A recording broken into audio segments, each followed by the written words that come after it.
Hablando de la realidad del COVID-19, del coronavirus en nuestra región, El Salvador, conocido como el pulgarcito de América Latina, continúa siendo uno de los países con la menor cifra de contagios de coronavirus. Las medidas fueron estrictas desde el día 1, incluso ya desde finales de enero, quizás vistas al principio como exageradas por parte de algunos países de América Latina, pero ahora son alabadas ya que las cifras de infectados continúan en aumento en otras regiones. Pero ¿cuál es la situación ahora y qué fue lo que hizo precisamente El Salvador? Lo voy a conversar con mi próximo invitado, es el doctor José Alaví Montoya, viceministro de Operación en Salud. Doctor, bienvenido. Hola, mucho gusto, Alejandra. Un placer para nosotros comentar cómo ha sido toda nuestra estrategia.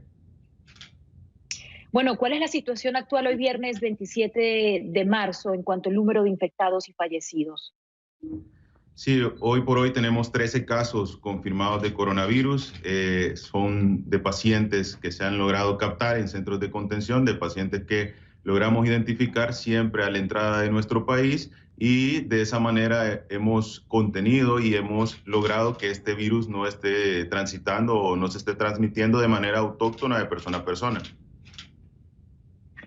¿Qué está haciendo el gobierno de El Salvador y qué hizo el gobierno de El Salvador a finales de enero? Algo que no hicieron los otros gobiernos de la región para contener el virus y tener hoy en día 13 casos en comparación a, por ejemplo, 800 en Panamá, a prácticamente muchísimos casos también como el de Estados Unidos o México. ¿Cuál fue la estrategia?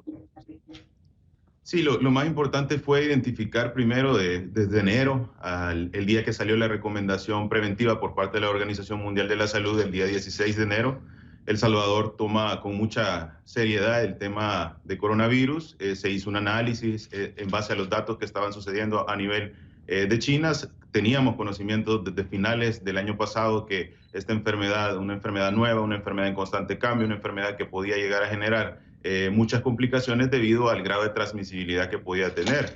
El 16 de enero inician todas las acciones preventivas en las cuales fortalecimos el personal, fortalecimos el sistema integrado de salud, unificando el sistema de salud y informando a la población sobre qué era coronavirus, cuáles eran las complicaciones que podía tener coronavirus, cuál era el alcance que tenía esta enfermedad, que si bien es cierto, en nuestra región no tenía ningún caso reportado, ni siquiera sospecha o mayor datos sobre esta enfermedad. El Salvador comenzó a hacer todas sus intervenciones. Es por eso que el día 23 de enero el país se decreta por parte del presidente Nayib Bukele un estado de emergencia preventiva, y estábamos actuando tal cual fuera una emergencia de importancia internacional, sin que la Organización Mundial de la Salud en su momento lo hubiera declarado. El día 30 de enero se declara la emergencia la enfermedad de salud pública de importancia internacional, y el país a este momento ya tenía toda una serie de actividades de información, de preparación, de fortalecimiento de las oficinas sanitarias internacionales, unidades notificadoras, equipos de respuesta rápida distribuidos en todo el territorio, garantizando siempre tres partes fundamentales de nuestro plan. Uno, la prevención antipandémica o todos los acciones o todo el andamiaje que se iba a realizar antes de la pandemia. En segundo lugar, ¿qué íbamos a hacer cuando se presentara el primer caso? Y el tercero, ¿cuáles iban a ser las acciones del sistema de salud una vez este virus circulara activamente en nuestro país? El Washington Post hizo una reseña muy interesante de la estrategia del señor Bukele ante esta pandemia y lo llamó zanahoria, palo y terror, que de esta manera es que él ha logrado luchar contra el coronavirus. Y me gustaría mencionar la primera, que fue prohibir el ingreso de zanahorias al país. ¿Nos puede explicar cómo esto influyó en la disminución de casos?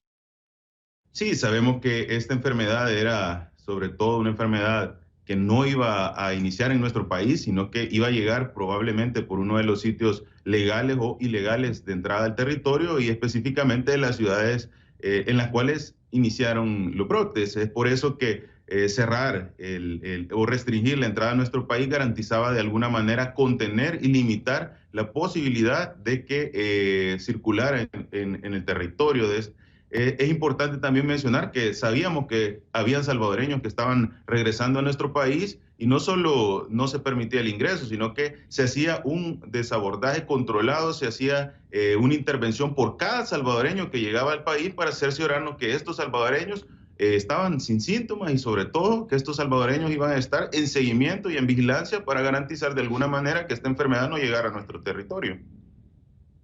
Y hablando de las otras dos menciones, Pablo y terror, se menciona mucho la militarización desde el 22 de marzo de este año para las personas que no cumplan el encierro. Aproximadamente hay ya 500 arrestos, o hubo 500 arrestos en las 48 horas de las personas que no cumplieron.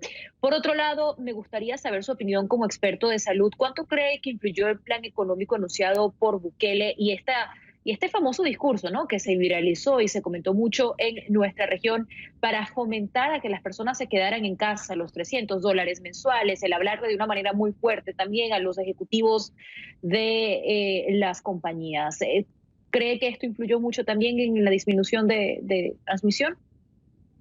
Claro, cuando tenemos una enfermedad que se conoce poco, tenemos una enfermedad que no está en la región y sobre todo es una enfermedad que, si bien es cierto, puede tener alta transmisibilidad, los pacientes, la mayoría, el 80% de los pacientes tiene sintomatología leve. Es poco la posibilidad que las personas entiendan lo difícil que es esta enfermedad si no están viviendo esa realidad.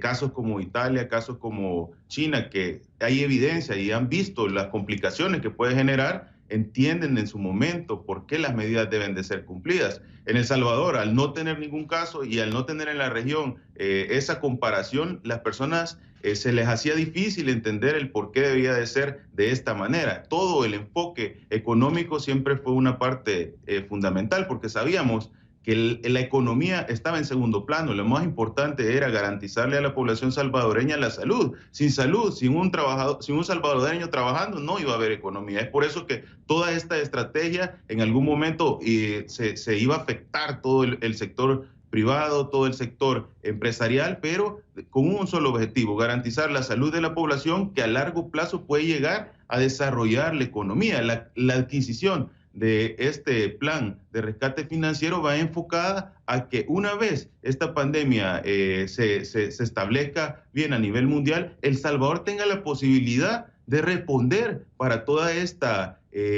crisis económica que en su momento puede llegar a suceder. Pero el salvadoreño debería de entender de alguna manera, sin la existencia de evidencia en el país, de que se debían cumplir las medidas de recomendación, y la información fue clave. Los pacientes, los salvadoreños entienden sobre eso. El doctor José Alaví Montoya, hablando de la situación del coronavirus en El Salvador, país que reporta hasta la fecha uno de la menor cantidad de casos de coronavirus en nuestra región. Muchísimas gracias por acompañarnos hoy en el programa. Que tenga un buen día y bueno, siga con la lucha también en la que estamos todos en el mundo.